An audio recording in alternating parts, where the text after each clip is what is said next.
Notre système solaire est un endroit assez bizarre, avec tous ces phénomènes hors du commun que nous n'avons pas encore réussi à expliquer. Selon certains, une gigantesque planète non découverte se cacherait derrière Neptune, des volcans sur Pluton cracheraient de la glace, et sur Mars, un immense canyon pourrait contenir tout le territoire des États-Unis.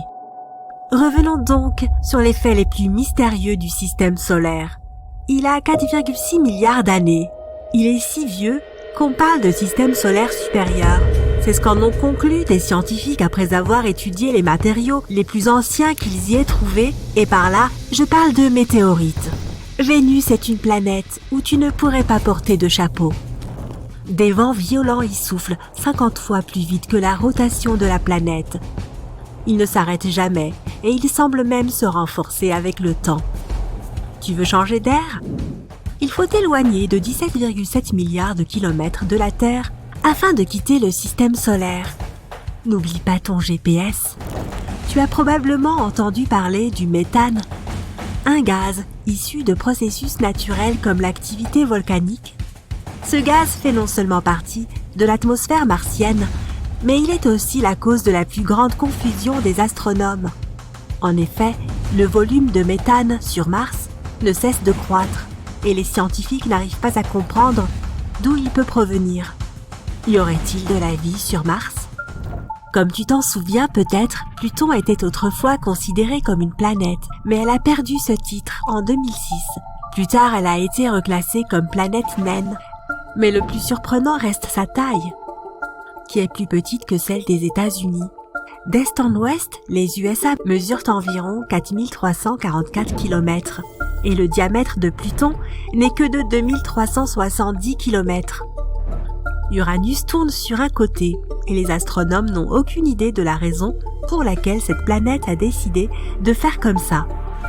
Ce pourrait être éventuellement dû à d'anciennes puissantes collisions d'astéroïdes. Mais ce n'est qu'une théorie. D'ailleurs, Uranus est la seule planète à tourner de biais.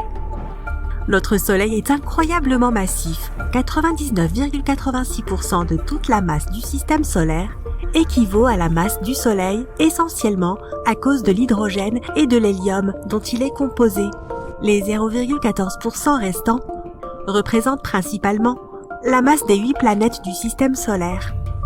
La Terre n'est pas la seule planète du système à avoir une activité tectonique.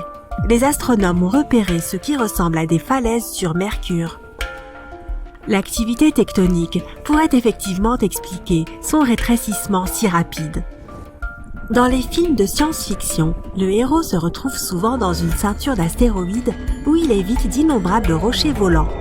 Eh bien, désolé de te décevoir. Mais cela n'a rien à voir avec la réalité. La seule ceinture d'astéroïdes que les astronomes connaissent est située entre Mars et Jupiter. Il y a des milliers d'astéroïdes dans cette zone, mais ils sont si espacés que les risques de collision sont quasi nuls. Derrière l'orbite de Neptune se trouve la mystérieuse ceinture de Kuiper, remplie de corps glacés massifs. Le plus curieux dans cette formation, c'est que les scientifiques ne parviennent pas à expliquer son mouvement. Leur seule explication est que Neptune pourrait nous cacher la vue d'une planète gigantesque. Cette planète hypothétique a déjà reçu le surnom de planète 9 et on attend juste que son existence soit confirmée. Ou pas. Les volcans sur Terre sont aussi différents de ceux de Pluton que le feu et la glace, au sens littéral. Alors que nos volcans crachent de la lave, les volcans de Pluton crachent de la glace. Quand elle est gelée, l'eau se dilate et cette énorme pression s'accumule jusqu'à ce que, boum, la glace crée une éruption. On appelle cela des cryovolcans. Japet, l'une des lunes de Saturne, a une couleur unique. Elle est bicolore. Un de ses hémisphères est clair et l'autre est sinistrement sombre. Les scientifiques n'ont pas encore élucidé ce mystère. Il y a une autre chose étrange dans l'atmosphère de Pluton. Tout d'abord, elle s'élève bien plus haut au-dessus de la surface de la planète que celle de notre Terre. Et en plus, elle comporte plus de 20 couches toutes super froides et très condensées. Nous vivons à l'intérieur du Soleil. Non, je ne veux pas dire que nous sommes les habitants de cette boule de lumière rougeoyante, située à environ 150 millions de kilomètres, mais l'atmosphère du Soleil s'étend bien au-delà de sa surface visible, et notre planète se trouve à l'intérieur. Ce sont d'ailleurs les rafales de vent solaire qui créent le phénomène époustouflant des aurores boréales et australes. L'océan présent sur Jupiter est plus grand que ceux de toutes les autres planètes du système solaire, mais ce n'est pas le genre d'océan auquel tu penses, car il n'est pas fait d'eau. C'est un océan d'hydrogène métallique, profond, de 40 000 km, soit l'équivalent de la circonférence de la Terre. L'atmosphère du Soleil est plus chaude que la surface de l'étoile, alors qu'en surface, les températures y atteignent les 5000 degrés Celsius. Sa haute atmosphère est presque 100 fois plus chaude. Les scientifiques soupçonnent que les explosions de chaleur en provenance du Soleil pourraient avoir un lien avec ce phénomène unique. On a appris l'existence des magnifiques anneaux de Saturne dans les années 1600, mais ce n'est que récemment qu'il est devenu évident qu'elle n'était pas la seule planète à avoir des anneaux. Toutes les planètes gazeuses géantes, Uranus, Neptune et Jupiter, en ont aussi, mais ils sont extrêmement fins et presque impossibles à distinguer. Quant à Mars, Vénus et la Terre, elles sont constituées de matériaux rocheux et ne possèdent aucun anneau. Notre système n'est pas le seul dans la galaxie de la Voie lactée. La galaxie dans laquelle nous vivons en abrite environ 100 milliards. Alors imagine l'univers tout entier. Sur Terre, on peut à tout moment tomber sur de la roche venue de Mars. Après avoir analysé les composés chimiques de certaines météorites trouvées dans le désert du Sahara, ainsi qu'en Antarctique et dans d'autres endroits de notre planète, les scientifiques en sont arrivés à une conclusion choquante. Elles étaient toutes d'origine martienne. Mercure étant la planète la plus proche du Soleil, beaucoup de gens supposent simplement que c'est aussi la plus chaude. En fait, Vénus, qui se trouve 48 millions de kilomètres plus loin, est bien plus chaude. Le fait est que Vénus possède une atmosphère incroyablement épaisse, 100 fois plus dense que celle que nous avons sur Terre. De plus, cette atmosphère est presque entièrement constituée de dioxyde de carbone, plus connu sous le nom de gaz à effet de serre. Ces facteurs font grimper les températures sur Vénus jusqu'à environ 470 degrés, ce qui est assez chaud pour faire fondre le plomb. Quant à Mercure, ses températures maximales atteignent à peine 430 degrés. Io, la lune de Jupiter, connaît un chaos sans fin en raison des centaines de volcans fumant à sa surface. Si tu visites cet endroit, tu ne verras que la fumée de ces volcans s'élever dans l'atmosphère. Le volcan le plus gros de tout le système solaire se trouve sur Mars.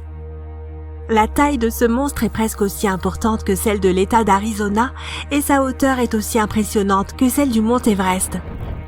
Comment se fait-il que cette chose soit devenue aussi énorme ? La réponse est simple. La gravité est beaucoup plus faible sur Mars que sur notre planète. Même si tu étais le plus petit des corps célestes, tu pourrais avoir ta propre lune. En 1993, la sonde Galileo, qui passait à côté d'un astéroïde miniature de 32 km de diamètre, a découvert que ce dernier avait une lune de 1,6 km de large. Depuis, les astronomes ont découvert des tas d'autres lunes en orbite autour de planètes mineures de notre système solaire. Sur Mars, la vallée nommée Valles Marineris est 10 fois plus grande que le Grand Canyon, et ceci intrigue les astronomes car après tout Mars n'est pas une planète où la tectonique des plaques est active. À la surface de Jupiter, il y a une région étrange, appelée la Grande Tache Rouge. Récemment, les astronomes ont déduit que cette tache était en fait une tempête qui fait rage sur Jupiter depuis des siècles. Mais il y a environ 20 ans, ils ont remarqué que cette tache avait commencé à rétrécir. Aujourd'hui, elle est 2 fois plus petite qu'avant, même si elle reste 1,5 fois plus grande que la Terre. Connais-tu d'autres faits surprenants sur notre système solaire ? N'hésite pas à nous le dire dans les commentaires. Si tu as appris quelque chose, lève haut les pouces et partage cette vidéo avec tes amis. Oh et attends un peu, nous avons plus de 2000 vidéos fascinantes à te proposer. Tout ce que tu as à faire, c'est de cliquer sur celle de gauche ou de droite pour en profiter. Et surtout, n'oublie pas de toujours prendre la vie du bon côté. Voici Neptune. Notre prochain arrêt est Pluton. Ne mets pas tes mains sur la porte, tu risques de te faire pincer très fort. Un jour, avec les technologies de pointe du futur, un voyage de Neptune à Pluton ne sera pas plus long qu'un trajet en métro. Il y a d'énormes montagnes de glace sur Pluton, des vallées qui s'étendent bien au-delà de ce que tes yeux peuvent voir, Des cratères de 257 km de large, presque aussi grands que les plus grands sur Terre, et aucune vie. Les raisons pour cela sont évidentes. L'immense distance qui sépare Pluton du Soleil se traduit par des températures glaciales sur cette planète naine. Cela te garantit aussi un voyage de quelques milliards de kilomètres. De plus, cette planète est plus petite que la Lune. Il y aurait donc très vite pas mal de monde si les gens commençaient à y emménager. Pourtant, il existe une raison qui nous fait penser que la vie là-bas ne serait pas si improbable. Le Soleil a une durée de vie connue et celle-ci se découpe en cycles. Autrefois, notre système solaire n'était qu'un nuage de gaz et de poussière. À la suite d'un effondrement gravitationnel au centre de ce nuage, le gaz et la poussière ont commencé à se rassembler dans des endroits spécifiques et plus denses. Ceux-ci ont ensuite progressivement attiré de plus en plus de matière et le phénomène de conservation de la quantité de mouvement a fait que toute cette masse a commencé à tourner et à se réchauffer. En cause, l'immense pression. Plus tard, un disque semblable aux anneaux de Saturne est apparu, mais il était composé de substances très différentes. Et en son centre, il y avait la boule qui est finalement devenue le Soleil. Une proto-étoile est une jeune étoile qui accumule encore de la masse, et c'est exactement ce qu'était le Soleil avant que les températures et la pression en son sein n'embrasent son noyau. Des millions d'années plus tard, il est devenu ce Soleil que nous voyons tous les jours, mais il ne restera pas éternellement dans cet état. Il se réchauffera encore plus et finira par devenir plus gros et plus dense, se transformant en une géante rouge. Il pourrait un jour devenir assez gros pour engloutir Vénus et Mercure. Il y a de fortes chances pour qu'il avale même la Terre. Même s'il ne dévore pas notre planète, le Soleil pourrait se rapprocher suffisamment pour nous toucher. Si cela arrivait, la vie sur Terre ne serait plus possible. Mais alors, en quelques minutes seulement, le Soleil perdrait environ 40% de sa masse et rétrécirait d'environ 10 fois sa taille. Il ne serait plus aussi brillant ni aussi chaud qu'avant.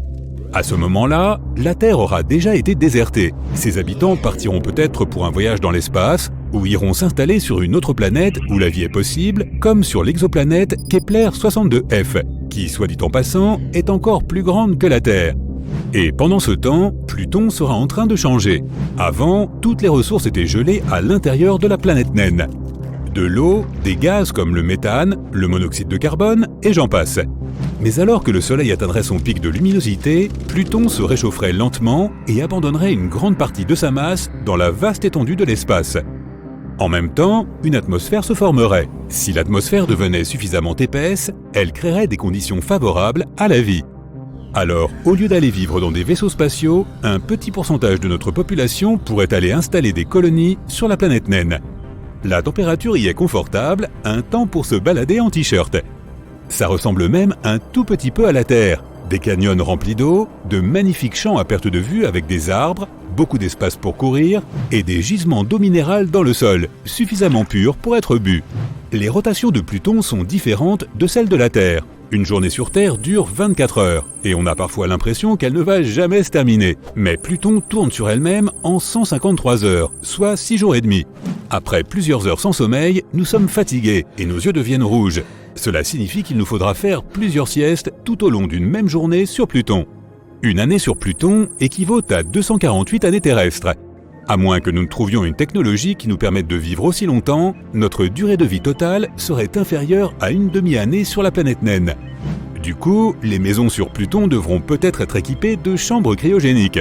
Chaque fois que tu auras envie de rêver longtemps, tu sauteras dedans et tu te réveilleras 50 jours plus tard sur Pluton. Sur la planète naine, il y aura aussi des mers et des plages. Alors ça ressemblera vraiment à une toute petite Terre, bien loin de la vraie Terre. La nourriture sur Pluton pourrait être plus savoureuse. Nous pourrions trouver un moyen d'améliorer la saveur des ingrédients et même d'essayer de les faire pousser plus vite pendant notre voyage. Tu plantes une carotte et 2 jours plus tard, elle est prête à intégrer ta salade.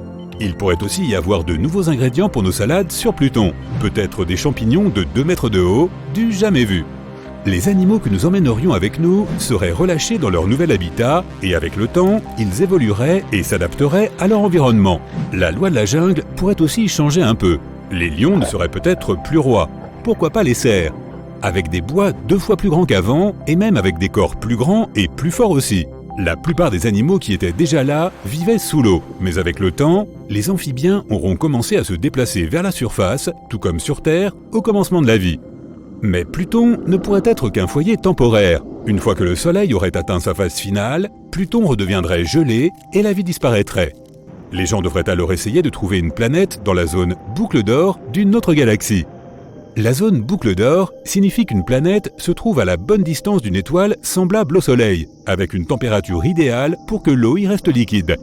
C'est ce que les scientifiques recherchent lorsqu'ils sondent l'univers en quête de planètes susceptibles d'accueillir la vie. Nous pourrions essayer de fonder de nouvelles colonies sur une planète de ce type, ou même, pourquoi pas, créer notre propre demeure artificielle, quelque chose entre une planète et un vaisseau spatial, une combinaison des deux. Un engin énorme construit directement dans l'espace. Disons une roue avec une gravité égale partout pour ne pas tomber. Elle flotterait dans l'espace vers une nouvelle exoplanète capable d'accueillir des pays entiers.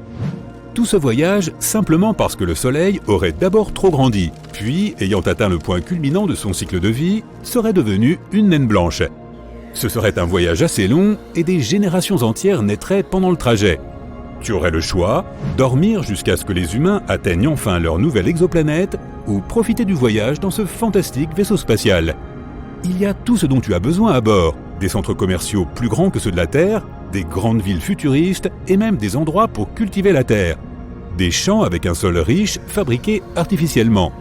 Et enfin, après un long voyage, l'exoplanète. C'est même un peu mieux que sur Terre. La planète est géante et possède encore plus de continents. Le centre des continents n'est pas aussi éloigné des océans, ce qui signifie qu'il n'y a pas autant de zones désertiques. Bien que le soleil de cette planète soit une naine orange, il n'est pas aussi chaud que notre soleil actuel, une naine jaune. Il est un peu plus petit, mais voilà le truc, les naines oranges vivent un peu plus longtemps. Elles restent stables pendant 14 à 45 milliards d'années. Malgré cela, cette nouvelle planète est pleine de forêts tropicales parce qu'il est fait plus chaud. Cela signifie plus de biodiversité et des créatures que nous n'avons jamais vues auparavant. Mais si nous décidons que les conditions sur cette exoplanète ne nous conviennent pas, nous pourrions toujours tenter une terraformation. Par exemple, sur Mars, nous pourrions créer un effet de serre en écrasant des comètes riches en glace pour libérer l'ammoniac qu'elles contiennent, ce qui rendrait la planète plus chaude. Nous pourrions aussi commencer à planter des arbres, nous aurions probablement besoin d'un peu de terre de chez nous pour faire cela. Ou alors, il nous faudrait modifier le sol de Mars pour qu'il soit similaire au nôtre. Tôt ou tard, l'atmosphère finirait par se rapprocher de celle que nous avons sur Terre. Nous serions capables de respirer grâce aux arbres, ensuite nous pourrions faire fondre les calottes polaires de Mars, et voilà de l'eau. Le problème, ce sont les vents et les éruptions solaires qui pourraient vite, même très vite, la dépouiller de cette atmosphère si précieuse. Mars ne possède pas non plus de magnétosphère, ce qui signifie que nous n'y serions pas protégés des radiations. Donc à long terme, cette planète ne serait pas un bon choix. Peut-être que quelque part, dans l'immensité de l'espace, se trouve une planète parfaite qui nous attend. Des plaines gelées, des montagnes dont les sommets blancs scintillent au soleil lointain et de la neige rouge. Bienvenue sur Pluton, où plus rien n'a de sens. En la regardant de loin, cette planète boule de glace présente surtout des nuances de blanc et de bleu clair caractéristiques de l'hiver. Une fois que tu auras atterri à la surface, tu remarqueras aussi un beau ciel bleu familier. Mais tu vois cette tache rouge en forme de baleine qui longe l'équateur? Juste là, à gauche de la région blanche en forme de cœur. Waouh, sacré truc! Cette tache est plus grande que l'Alaska, et c'est un mystère pour les scientifiques. Ce n'est pas de la terre rouge argileuse ou quoi que ce soit que tu puisses voir sur Terre. C'est la version plutonienne de la glace. Les scientifiques pensent qu'elle est rouge parce que l'atmosphère laisse tomber sur la surface un étrange produit chimique qui ressemble à de la suie, appelé tholin. C'est la même substance qui explique la casquette rouge sur la lune de Pluton, Charon. Maintenant, regarde de plus près. Oh, regarde, nous avons une chaîne de montagnes. Oui, la glace rouge de Pluton est comme de la roche, et elle est suffisamment dure pour former des montagnes entières. Ces pics blancs qui se détachent sur le rouge sombre ne sont pas des calottes de neige comme nous en avons sur Terre. Non, c'est du méthane gelé. Pour une si petite planète, les montagnes de Pluton sont énormes, plus grandes que l'Everest et faites entièrement de glace. Un paysage aussi bizarre n'existe nulle part ailleurs dans notre système solaire. Oui, Pluton est un endroit froid et rude. Les températures peuvent descendre jusqu'à moins 240 degrés Celsius. La température la plus froide jamais enregistrée sur Terre se situait en Antarctique, à peine moins 93 degrés Celsius. Maintenant, retournons au cœur de Pluton. C'est en fait une vaste plaine couverte de glace de nitrogène. Les scientifiques ont découvert que le cœur de Pluton fait souffler les vents de la planète.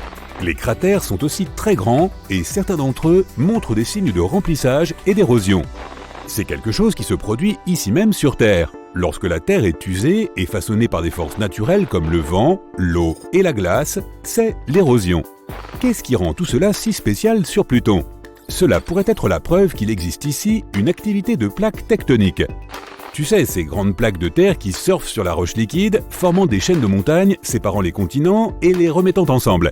C'est quelque chose que les scientifiques n'ont jusqu'à présent observé que sur la Terre, mais jamais sur une autre planète du système solaire. Si cela se trouve, Pluton ressemble beaucoup plus à notre propre planète qu'on ne croit. Car en plus, il y a de l'eau sur Pluton, un tiers de sa surface pour être précis. Mais bien sûr, ce n'est pas comme l'eau de la Terre. C'est plus comme un liquide rocheux. Miam! Toujours aucun signe de vie là-bas, du moins pas pour l'instant. Il a fallu beaucoup de temps pour obtenir le peu d'informations que nous avons sur Pluton. Elle a été découverte pour la première fois il y a presque 100 ans et était considérée comme la 9e planète en partant du Soleil. C'est en 2006 que sa carte de membre officiel du Club des planètes a été révoquée. Pauvre Pluton! Elle a été surnommée la plus grosse planète naine de la ceinture de Kuiper, une région située à l'extérieur de notre système solaire, remplie d'autres planètes naines et de corps glacés qui tournent autour du Soleil. Quelques mois auparavant, ils avaient lancé la mission New Horizons. Il s'agit de la première sonde spatiale que les chercheurs ont envoyée vers Pluton en 2006. Filant à plus de 56 000 km/h, soit 45 fois la vitesse du son, il a tout de même fallu à la sonde près d'une décennie pour atteindre sa destination. C'est pour dire à quel point la petite planète est éloignée. En fait, Pluton se trouve à près de 40 fois la distance entre la Terre et le Soleil. Si tu étais là en train de regarder le ciel, tu verrais le Soleil comme un minuscule point, comme n'importe quelle autre étoile dans le ciel. Lorsque New Horizons a finalement atteint Pluton en 2015, il s'est suffisamment rapproché pour prendre d'incroyables photos de la surface. Elle a également recueilli des données et des observations importantes comme ces étranges taches rouges et cette région en forme de cœur. Mais Pluton nous semble encore plus étrange, surtout son orbite. La plupart des autres planètes tournent autour du Soleil en formant des cercles presque parfaits, le Soleil étant proche du centre. Or, le Soleil est loin d'être au centre de l'orbite de Pluton, et l'orbite est tellement étirée que Pluton croise plusieurs fois la route de Neptune et se rapproche plus du Soleil que la géante gazeuse bleue. Donc, voici l'effet exceptionnel de cette étrange orbite. Pluton a parfois une atmosphère, et parfois non. Lorsqu'elle est proche du Soleil, une fine atmosphère d'azote se forme. Mais lorsque la planète commence à s'éloigner de notre étoile, l'atmosphère gèle et tombe à la surface dans une tempête de glace aux proportions colossales. Pluton est probablement beaucoup plus petite que tu ne l'imagines. Si tu la mets sur une carte de la Terre, elle ne s'étendrait que sur la moitié du territoire américain. Pourtant, cette petite planète possède 5 lunes qui tournent autour d'elle. Et la vie sur Pluton serait une année sans fin pour nous, les humains. Imagine, pas d'anniversaire pendant toute ta vie. Depuis sa découverte en 1930, nous ne l'avons toujours pas vu faire un tour complet autour du Soleil. Une année sur Pluton correspond à 248 années terrestres, et nous le verrons enfin le 23 mars 2178. Note-le dans ton calendrier. Depuis que Pluton a été exclu du club des planètes officielles, Neptune est devenue la dernière de la file. Il s'agit en fait d'une grosse boule de glace et de gaz. Comme pour les autres géantes gazeuses, si tu essayais d'atterrir sur cette planète, tu ne ferais que t'enfoncer de plus en plus dans des nuages et une atmosphère apparemment sans fin. Une chose amusante à propos de la planète bleue, elle n'a peut-être pas une surface rocheuse comme celle que toi et moi connaissons, mais sa gravité à la surface est à peu près la même que celle de la Terre. On ne peut pas en dire autant de toutes les autres planètes du système solaire. En nous rapprochant du Soleil, nous passons devant la géante gazeuse suivante, Uranus. Cette planète anticonformiste fait le tour du Soleil en roulant sur le côté. Une orbite complète correspond à 84 années sur Terre. Tu auras donc peut-être la chance de fêter un seul anniversaire durant toute ta vie. Attention, tu n'auras qu'une seule fête, alors profite bien. Et maintenant, nous approchons du joyau du système solaire, Saturne. La deuxième plus grande planète après Jupiter est une autre géante gazeuse, où tu sombrerais dans une atmosphère sans fin si tu essayais d'y faire atterrir un vaisseau spatial. Saturne est la planète la moins dense de toutes, ce qui signifie que si tu la mettais dans un verre d'eau géant, elle flotterait. Ces fameux anneaux sont constitués de poussière de glace et de roches. Certains sont aussi petits qu'un grain de sable, d'autres plus gros que des maisons. Mais écoute ça, les anneaux de Saturne tombent sous forme de pluie sur la planète, assez pour remplir une piscine olympique en une demi-heure. À ce rythme, le célèbre système d'anneaux bleus disparaîtra complètement dans 300 millions d'années. Au fait, Neptune, Uranus et Jupiter ont aussi des anneaux, mais ils ne sont pas aussi visibles et brillants que ceux de Saturne. Imagine que tu rassembles toutes les planètes en une seule. Maintenant, multiplie-la par 2. Non, toujours pas aussi grande que Jupiter. Les scientifiques l'appellent une étoile ratée, car elle est principalement composée d'hélium et d'hydrogène, tout comme notre Soleil. Mais cette planète géante n'est toujours pas assez grosse pour déclencher les processus chimiques qui pourraient la transformer en étoile. C'est la planète qui tourne le plus vite et il ne lui faut que 10 heures pour effectuer une rotation complète sur son axe. Imagine que tu essaies de condenser le sommeil, le travail, les amis, les loisirs, le cinéma, le shopping, toute ta routine en moins d'une demi-journée sur Terre. De magnifiques hautes montagnes, les plus hautes de tout le système solaire, les tempêtes de poussière les plus spectaculaires jamais vues, des vallées profondes, des cratères. Oui, je parle de Mars, notre maison potentielle dans le futur. Si tu aimes les couchers de soleil, tu apprécieras certainement ceux de Mars. Ils sont incroyablement bleus alors que le ciel est rouge rosé toute la journée. Même si Mars est une voisine très proche, depuis sa surface, le Soleil paraîtrait moitié moins grand que depuis la Terre. Donc en fait, elle n'est pas aussi proche qu'il n'y paraît. Oh, et si tu as toujours rêvé de devenir joueur de basket, sache que Mars est l'endroit idéal pour ça. La gravité de la planète rouge ne représente que 37% de celle de la Terre. Tu sauterais donc 3 fois plus haut là-bas. Vénus est la planète de tous les extrêmes. La surface la plus chaude, le plus grand nombre de volcans, la planète la plus brillante et enfin, la plus proche de la Terre. C'est aussi celle qui tourne le plus lentement. On peut même carrément dire qu'elle tourne à peine, ce qui fait qu'une journée sur Vénus dure 243 jours terrestres. Voilà qui te laisserait le temps de faire des tonnes de choses. Vénus tourne également dans le sens inverse de la Terre, ce qui fait que les levées de soleil sont à l'ouest et les couchers à l'est. Elle n'a pas de lune ni d'anneau, et en plus, il s'agit de la plus petite planète de tout le système solaire. Une année n'y dure que 88 jours, donc si tu y vivais, tu aurais beaucoup plus d'anniversaires. Mercure est la planète la plus proche du Soleil, mais ce n'est pas la plus chaude. Cette place revient à Vénus. Les températures sur Mercure ne sont pas aussi élevées que sur Vénus, parce que la planète n'a pas d'atmosphère pour retenir la chaleur du Soleil.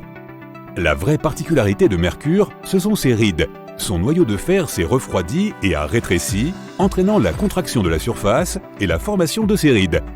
Ça, et aussi le fait qu'elle est super proche du Soleil, mais qu'elle n'a pas besoin de protecteur solaire. Et je ne suis pas sûr de cette dernière info.